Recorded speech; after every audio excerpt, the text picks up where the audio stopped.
നിളായ art by Asian paint elegant ഡെക്കോറും natural പ്രയോജനങ്ങളും സംയോജിപ്പിക്കുന്ന super luxury lime based paint ആണ്. ഇത് ബ്രീത്തബിളും എക്കോ ഫ്രണ്ട്ലിയും ലോ VOC ഉള്ളതുമാണ്. കൂടാതെ 10 വർഷത്തെ വാറന്റിയും കിട്ടുന്നു. ഈ വീഡിയോയിൽ Nilaya art natural pearl finish fresh പെയിന്റിംഗിനും റീപെയിന്റിംഗിനും എങ്ങനെ ഉപയോഗിക്കാമെന്ന് നമുക്ക് മനസ്സിലാക്കാം. ആവശ്യമുള്ള material: true care wall primer WT അല്ലെങ്കിൽ റോയൽ വാൾ ബേസ് കോട്ട് അല്ലെങ്കിൽ smart care damp sheet interior, acrylic wall putty, Nilaya art pearls and paint. ആവശ്യമുള്ള tools: sanding paper 180 320, Asian Paints short nap felt roller 950 അല്ലെങ്കിൽ Asian Paints mid nap roller 800, foam roller, putty knife, painting tray 960, masking tape. Fresh painting ചെയ്യേണ്ട വിധം: step 1 under കോട്ടുകൾ അടിക്കുക. Step 2 tinted Nilaya art top കോട്ടുകൾ അടിക്കുക. നമുക്കിനി എങ്ങനെ അടിക്കണം എന്ന് വിശദമായി നോക്കാം.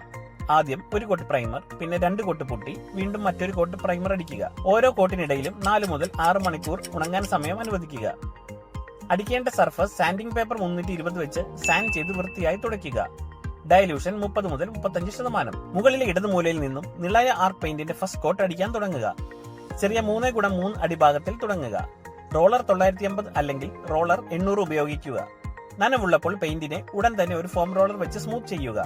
3x3 അടിഭാഗങ്ങളായി അടിക്കൽ തുടരുക. ഓരോ ഭാഗത്തിന്റെയും അരികുകൾ ശ്രദ്ധിച്ച് ഒരുപോലെയാക്കുക. എന്തെങ്കിലും റോളർ പാടുകൾ ഉണ്ടെങ്കിൽ അത് സ്മൂത്ത് ചെയ്യാൻ ഫോം റോളർ ഉപയോഗിക്കുക. ഫസ്റ്റ് കോട്ട് 4 മുതൽ 6 മണിക്കൂർ വരെ ഉണങ്ങട്ടെ. ഇനി ഇതേപോലെ രണ്ടാമത്തെ കോട്ട് അടിക്കുക. ആദ്യം ഫെൽറ്റ് റോളറും പിന്നെ ഫോം റോളറും ഉപയോഗിക്കുക. മുഴുവൻ ഹൈഡിങ്ങിന് ഒരു കോട്ട് അധികം വേണ്ടി വന്നേക്കാം. അവസാന കോട്ട് 4 മുതൽ 6 മണിക്കൂർ വരെ ഉണങ്ങട്ടെ. റീപെയിന്റിംഗ് ചെയ്യേണ്ട വിധം: സ്റ്റെപ്പ് 1 അടിക്കേണ്ട സർഫസ് സാൻഡ് ചെയ്യുക. Step 2 coat Apcolite premium emulsion white അടിക്കൽ. Step 3 tinted Nilaya art top coat അടിക്കൽ. ലൂസ് പെയിന്റ്, ഡസ്റ്റ് അല്ലെങ്കിൽ ഗ്രീസ് നീക്കാൻ ചുമരിനെ സാൻഡിംഗ് പേപ്പർ 180 വെച്ച് സാൻഡ് ചെയ്യുക. സാൻഡ് ചെയ്ത ശേഷം സർഫസ് വൃത്തിയായി തുടയ്ക്കുക. ഇനി ബ്രഷോ റോളറോ ഉപയോഗിച്ച് ആപ്കോലൈറ്റ് പ്രീമിയം എമൽഷൻ വൈറ്റ് 2 കോട്ട് അടിക്കുക. ഡൈലൂഷൻ 40%. കോട്ടുകൾക്ക് ഇടയ്ക്ക് ഉണങ്ങാൻ നൽകേണ്ട സമയം 4 മുതൽ 6 മണിക്കൂർ.